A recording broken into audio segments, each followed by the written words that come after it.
Bonjour les incarnés, je suis le devin chinois blanc, bienvenue dans l'unité de l'humanité en portrait énergétique.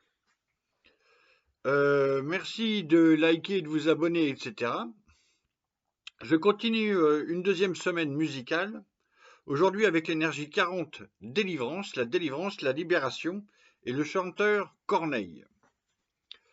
Alors, pour que votre intuition puisse se développer au fur et à mesure, je commence cette fois-là par vous donner la liste des personnes qui ont vécu ou qui vivent dans cette énergie 40 de la délivrance. Normalement, ça doit connecter. On a Descartes, Alexandre Jolien qui est né avec le cordon autour du cou. On a Michel Foucault qui a écrit l'histoire de la sexualité et de la folie. On a Claude Lanzmann, Aya Shoah, Riti Pan, pareil, qui fait une œuvre pour délivrer la mémoire des gardes rouges, si on peut dire, au Cambodge. Boris Cyrulnik, qui invente le concept de résilience. Yves Saint-Laurent, Sonny Chan, Raymond Depardon, ça doit parler, Luc Besson, Marc Lévy, André Chédid, Matt Pokora, Dolores Cannon, et puis on a aussi Hitler et Dupond-Moretti. Bon. Donc le chanteur Corneille s'est incarné dans l'énergie 40 de la délivrance, la libération. En bas, l'élément de l'eau et en haut, l'élément du tonnerre. La réunion de ces deux éléments produit l'image tonnerre, pluie, stimule, au pluriel ENT. Et les traducteurs français, Javary et Faure, présentent cette énergie 40 comme ça. Délivrance, c'est poser le fardeau, se libérer de ce qui pèse. Le nom de l'hexagramme évoque le soulagement qui se produit lorsqu'on se détache de ce qui enserre, lorsqu'un lâcher-prise permet de se défaire de ce qui retient au passé et d'envisager la situation de manière nouvelle.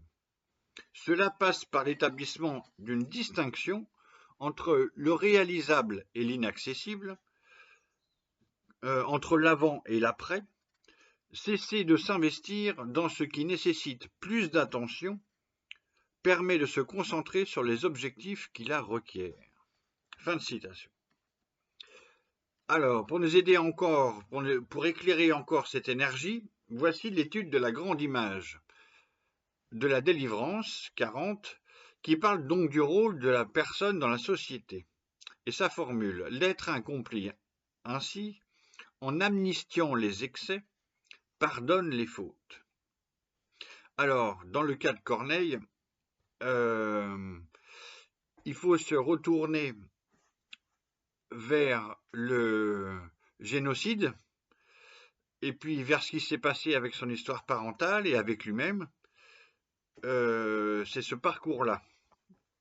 Mais pas se retourner pour juger, c'est pas ça le mouvement. Donc, c'est en ce sens aussi que l'étude de la 10e aile, qui renomme l'énergie en présence par un synonyme ou une expression, ici stipule relâcher. Il y a aussi cette dimension donc physique du relâchement et du soulagement.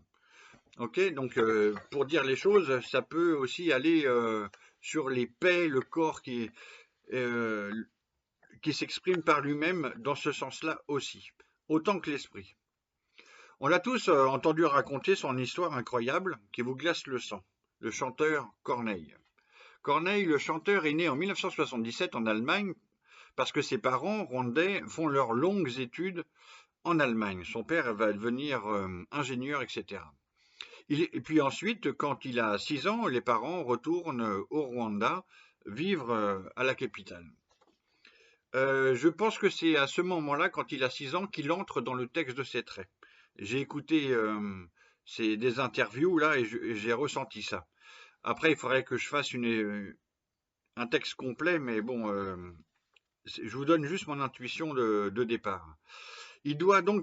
Corneille doit s'adapter à sa nouvelle culture et langue. Il réapprend à vivre carrément en passant de l'Allemagne à Kigali, à la capitale rwandaise.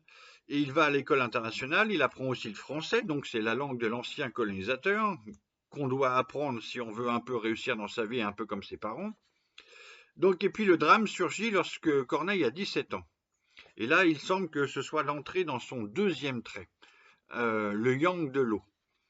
Bon, c'est juste une indication. Donc nous sommes en avril 1994 et l'avion du président rwandais est abattu.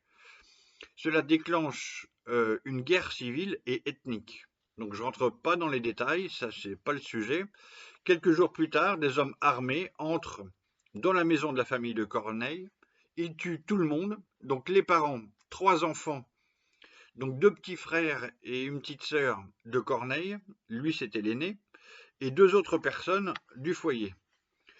Au premier coup de feu, Corneille a eu le réflexe de se cacher derrière un canapé et il est le seul survivant de ce massacre. Alors, le choc, etc. Il raconte un peu tout ça, et puis il revit ça périodiquement par strates, comment tout ça l'a marqué de façon indélébile jusqu'à la fin de ses jours. Sa famille est vivante et mourante en lui. Alors, quelques années plus tard, il fait partie des millions, quelques jours plus tard, pardon, il fait partie de quelques millions de personnes qui s'exilent pour fuir donc le génocide terrible qui est en train de sévir. Des amis de ses parents le recueillent en Allemagne pendant quelques années. Il semble que son malheur sans nom soit aussi une chance qui lui sourit. D'un côté, les choses se ferment, et de l'autre, les choses s'ouvrent, d'une façon inexplicable. Quelques années plus tard, Corneille suit sa bonne étoile sur la route de sa délivrance vers le Québec-Canada en 1997.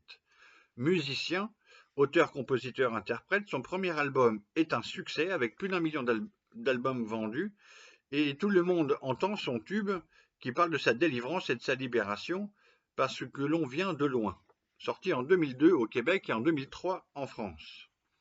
Dans ce drame indélébile de l'assassinat de sa famille, il y a aussi le chemin de sa réussite, de sa délivrance et de sa libération. C'est ce qu'il raconte aussi dans tous ses albums. Il compose beaucoup de musique et d'albums. Et dans une autobiographie en 2016 qui s'intitule « Là où le soleil disparaît ». Je conclus par un petit quatrain divinatoire, Corneille, auteur, compositeur en délivrance. Tonnerre, pluie, stimule, vertu, musique. Génocide au Rwanda, chanter la survivance. 40 pour poser son fardeau sans politique. Merci. Namasté.